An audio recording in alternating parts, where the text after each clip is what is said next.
5 أيام. فبقى الجزء 3 أيام بنغير الموضوع كل مرة. فالمحاضرة اللي جاية ديت كان المفروض معانا الواقع، لكن الدكتور كمان كان عنده ظرف طارئ، ولكن حرصه لازم يجي يشتغلوا عليه. طبعا كمان Okasha هي مزرعة وكيلة ماسك إدارة الأطلع في طب طنطا، وهو عضو مجلس الإدارة كمان في الجمعية. كل الميتنجز اللي بنعملها ما بنتخلفش عنها، والمرة دي أنا كنت برضه ما ردش عليا، وهو أصر إن هو يجي ويقرر الظروف بتاعته. هيتكلم عن موضوع براكتيكال اللي هو الاستيميتد GFR. فلكن فعلا في النيورولوجي لازم نقيس GFR ولا التريتين كفايه. ده هيبقى الكور بتاعنا. اتفضل يا باشا. صباح الخير أستاذ حسين على النايس انترودكشن، و very happy to be here with you. طبعا ما اقدرش اتاخر ابدا عن نداء الواجب دكتور حسين والمجموعه الحقيقه. طبعا يعني مجهود يشكر عليه، وبداوا ان شاء الله يستمر على طول باذن الله، وكلنا بنستفيد الحقيقه. طبعا الحقيقه فعلا كلنا بنستفيد، وانا تقريبا كنا بنحضر كل واحد فينا بيحضر المحاضره اكيد يستفيد سامثينج يعني. هو النهارده طبعا دكتور حسين يمكن اداني موضوع يعني حسيت ان هو فعلا we need to discuss it. يعني ان شاء الله will not take too much in the next few minutes. I'm going to share with you GFR. You really need to estimate it. This is my agenda. Just very briefly, I'm going to talk very briefly about what's GFR, what are the reasons for estimation of the GFR, how to measure GFR, very briefly, not going too much extensively about it, and how to estimate. And the last one will be the chronic kidney disease epidemiology equation or collaboration EPI equation, which we're not talking about, we're not, dealing with it too much, but I think this is a new era or new equation which estimate the other equations that we use in clinical practice. They are basically measured. GFR is a volume of fluid passing through the glomerulus in a given period of time. عارفين طبعا الكلام ده كلنا. And it's influenced by renal perfusion, pressure, renal vascular resistance, and glomerular damage and post-glomerular resistance. Normal GFR, as we know, it varies from 90 to 150 ml per minute, okay? And approximately 180 liters of fluid pass through the kidney per day.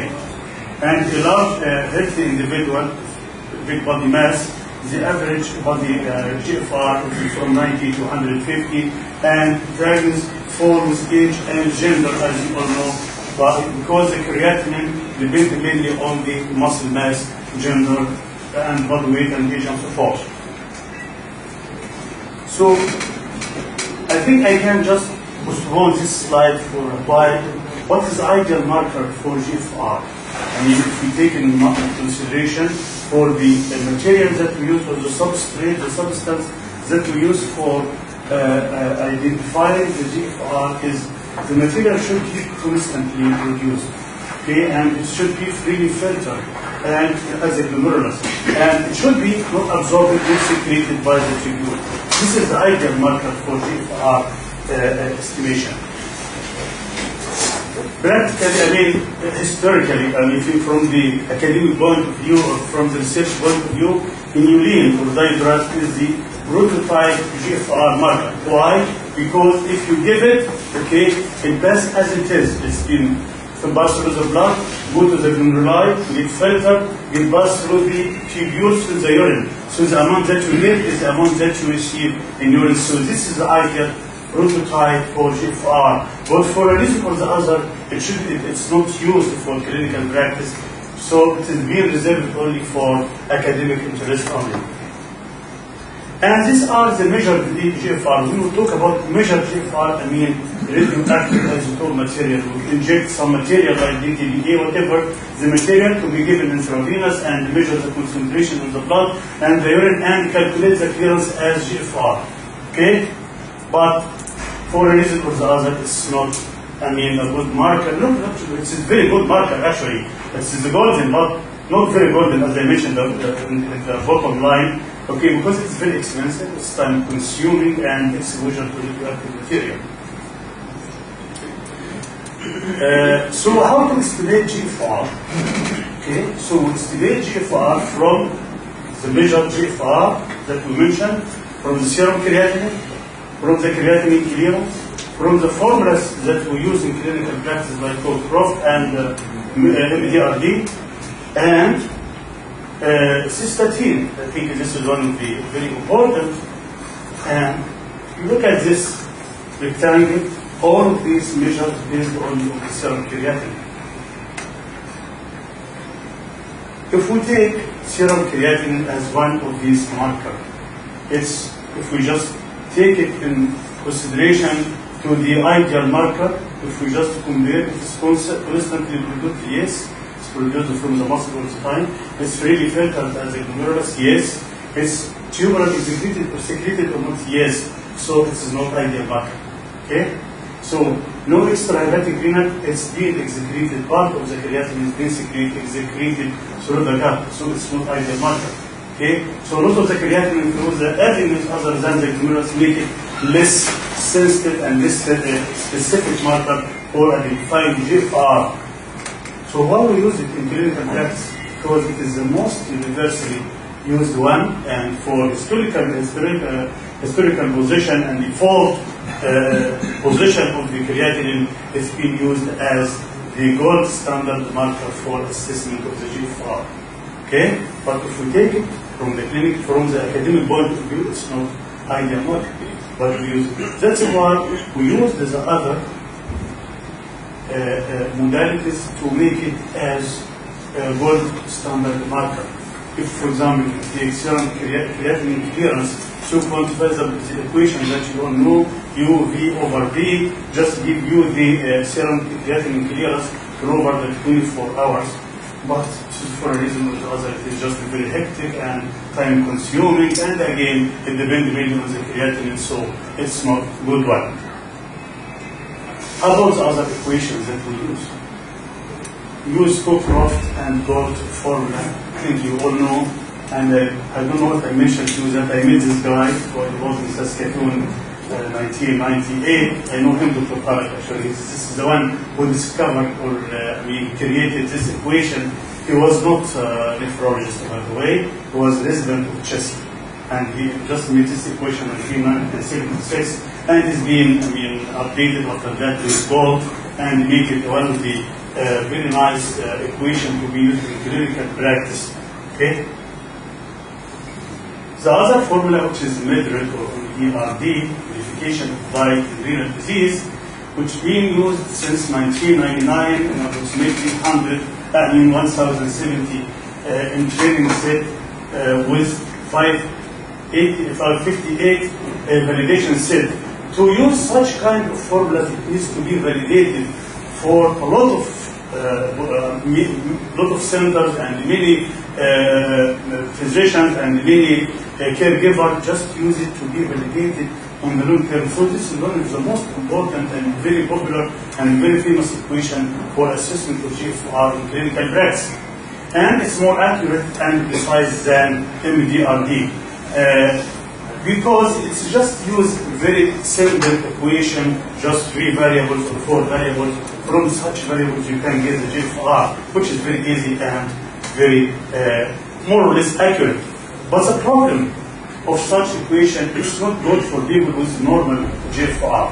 And you can see that actually in patients with GFR between 60 and 90, stage 2, or stage 1, for example.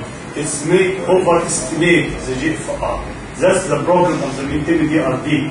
And use it for actually to assess the grading of the renal failure or to effect of drug dosing. If you use it, it may overestimate. You may give large dose, in a patient with 60 to 90, and they may tell you that GFR, for example, might be more than 90. And you can give the medication haphazardly and you give the most aggressive dose, and the patient still suffering, and you can hurt them if you just use this equation for dosing for the medication. And as I mentioned, it's just very easy. Just abbreviated MDRD, use age, race, and gender occupation.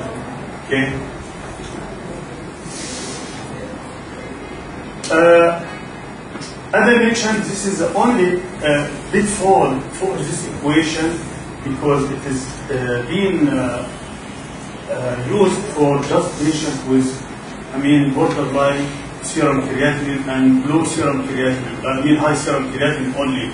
But those patients with higher creatinine, with higher GFR or average GFR, they overestimate. That's why it's kind of, we call it bias. Why bias? Bias means something you are just going to specific side and don't caring about the other side. So this is a problem of MDRD. It cannot be used for high GFR or stage 2 GFR chronic kidney disease. Even in those, that's what I mentioned actually, it's overestimated GFR from over, for example, 120 or something, and very low, less than 30. So it is just cannot be used in such situation with very normal or the patient with diabetic nephropathy, for example, incipient diabetic nephropathy with GFR high, or those patients who are suffering definite chronic kidney disease with GFR 30 or less. That's why another equation is being innovated. We call it epidemiology collaboration CKD-EPI or CKD-EPI, which is known in clinical practice. The CKD-EPI equation was developed in an effort to create formula more precise than the previous one here, basically MDRD formula, especially when GFR more than 60. Okay? And this is the equation actually is very hectic, but online you can get it very easily by the variables that we mentioned with GFR, but you just specify CKD-EPI. And this equation is being bought for many studies actually, has been used to validate such kind of equation, and the inclusion criteria was a study of more than 250 population over certain period of time, so they took many readings for such patients and the availability of serum samples, quality control, and they categorized this study into 10 studies which were internally validated and another 16 studies which were used for external validation. So to make it, as I mentioned, for any study or any equation to be used in clinical practice, it has to be validated. تحقق. Okay? So they used internal validators and external validators to just make sure the equation is very accurate and very precise. And these are the categories of two patients, just to make it very accurate, to be very precise. You can find here almost all are comparable, just except the diagnosed chronic kidney disease, and the category 1 was 73% of the patients used, which was almost 8,000 in comparison to only 55% of the patients in category 2. So this is, I think, this is the only difference among the all categories of such kind of studies. And when they used EPI and MDRD, I don't know if it's clear here. Yes, here we are. Sorry. This is kind of bias that I mentioned in this area from 60 to 90 in terms of MDRD. Okay? So when we use the other equation, the bias got this. Can you see? So in all patients, okay, which were used in the study, the MDRD was overestimated in 5.5, while the CKD only 2.5 among all patients. While in stage 2, or from 60 to 90 GFR, the overestimation was almost 12% compared to 4% only. And when we took this CKD-EPI equation, so the overestimation was much less when we used EPI equation.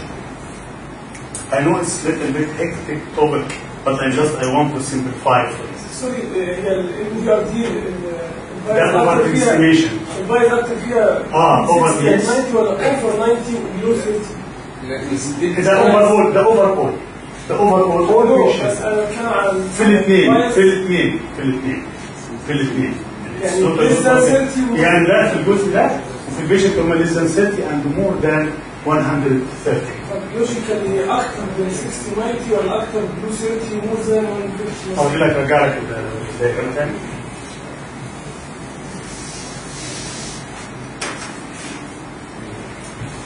Okay.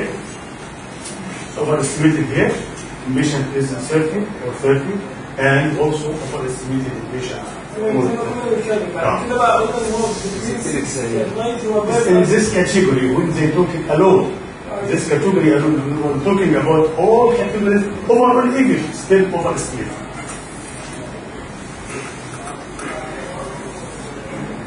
Okay? And this is interquartile ratio. I mean, when 25% of these patients were used, the overestimation was higher than patient with MDRD also. Okay? So overall, the overestimation of the MDRD was evident when we used such one. This delta means a change of the GFR from the measure to the estimated one. Okay? Again, you can see the comparison of the distribution of the estimated GFR for MDRD study and CKD. You can see here. Is it clear now? Okay, the overestimation was evident at almost 52% and compared to 35% or 35.4%. And the other, this is specifically when we use it for this area. Okay?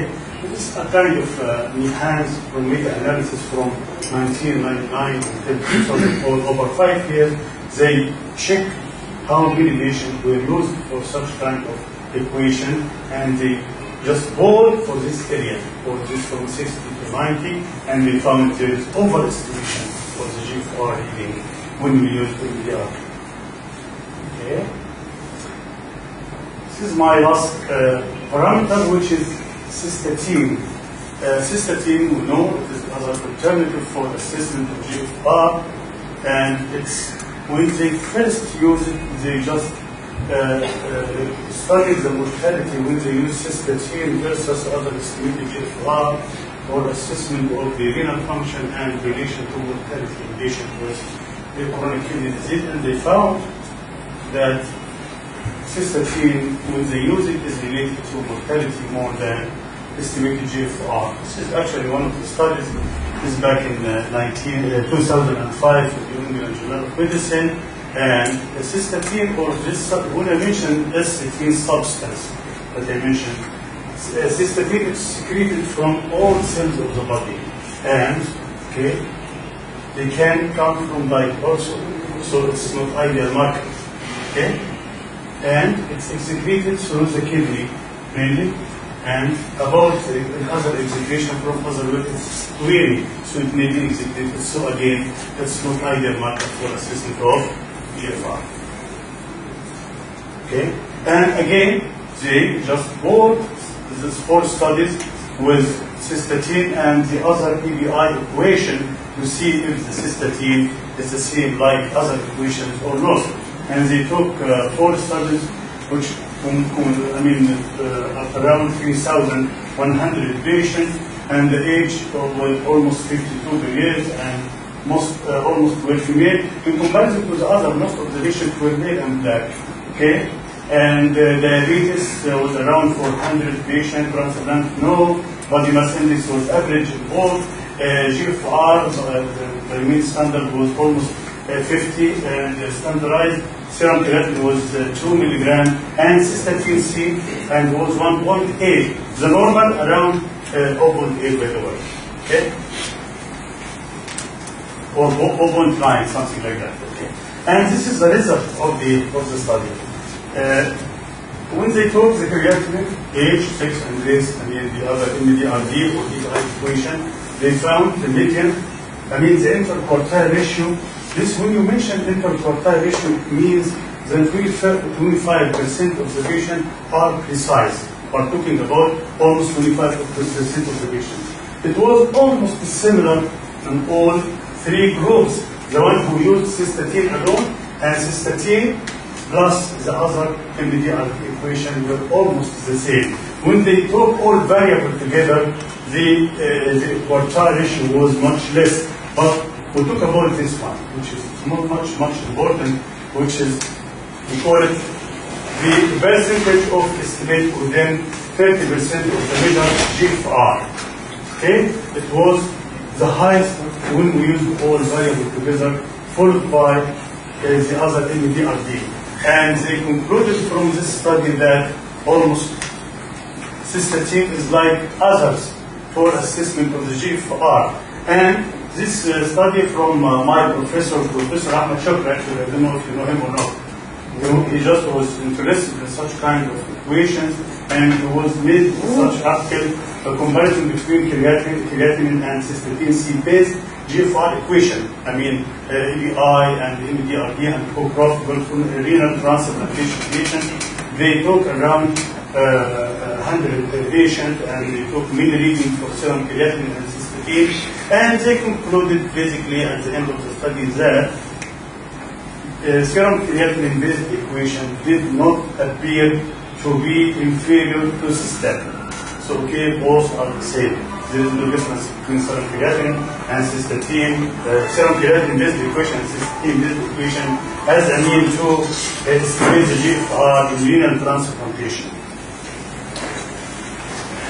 Finally, just question: do we need really to estimate GFR based on this previous findings that I mentioned? Do we need? Yes. Do we need? Yes. Okay, the answer I think is yes. Okay, when, I mean, in such situation, for all patients or in selected group of patients? I think diabetic patient is one of the most important patients that we need to be estimated GFR in such patients. If the GFR from 60 to 90, as we mentioned, in the extremes of the creatinine, the more than 130 or less than 30, they need to be estimated. Okay?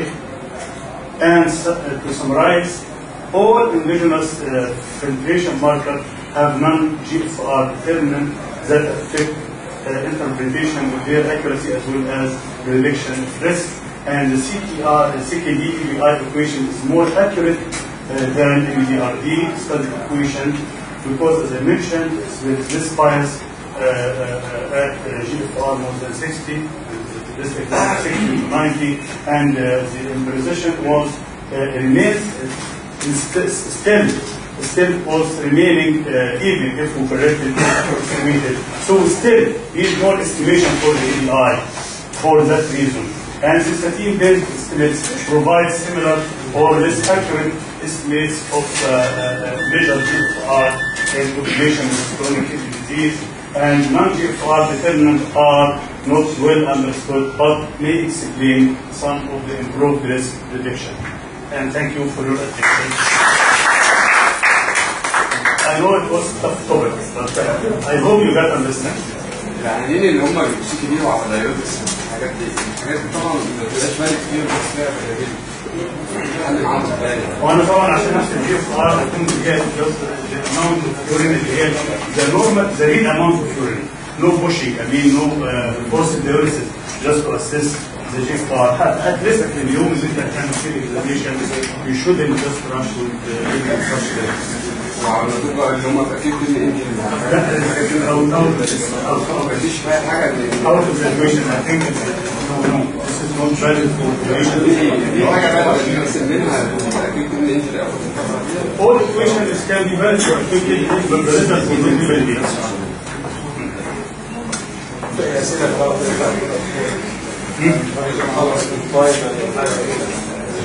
هي كانت بس تعليق على الجيم على الستوب كليرنس. ساعات الناس بتسوق ستوب كليرنس. يعني انا مش عارف حاجه سنه ولا احنا مثلا عندنا الجامعه كلها عندنا السوق اللي موجود في بس احنا ما بنعملش الناس الدكتور كمان انت عاوز تعمل الستوب كليرنس اللي هو اي كان ستاندرد او ستاندرد الكلام لازم تقيس البلاد والجول اللي وبيتقاس بتوع الكيمياء وبتوع المعامل في السوق. Golden is not very golden. فلازم تبقى عارف الجول الحقيقي اللي الناس بتروح على الاسم وتعمل ابواب يعني اللي هو السوق كليرنس اللي موجود عندنا مثلا الراجل اللي بيشتغل في البرنامج بيعلم على الايرو فريكنسي وبعدين يخش في حاجات زي كده وما تبقاش القصه اهمت خالص. النقطه الثانيه في كونفليكت ما بين النيورولوجي والنيفرولوجي في موضوع الاوبستراكشن. يقول لك الكلى انت سميت الجي 6 خلاص ديت نون سفجبل في جعل النار جسم السرطان، ده كلام فارغ تماما من ناحيه النيفرولوجي. لان اي سبب في كبسه اوبريشن ممكن تقفل الجفار. انا محتاج مريم جرام دايركت اشوف ده اوبستراكت كيرف ولا مش اوبستراكت كيرف، لان ممكن يبقى عندي دايليتيشن في البلفس وما يبقاش اوبستراكت. نظري اكتر من كده من الجرام. ممكن اشوف بقى سكار وحاجات زي كده قصص ثانيه، لكن تشريح فؤاد الوضع اللي عندنا ده مش مظبوط. في المستشفى مش بينفع.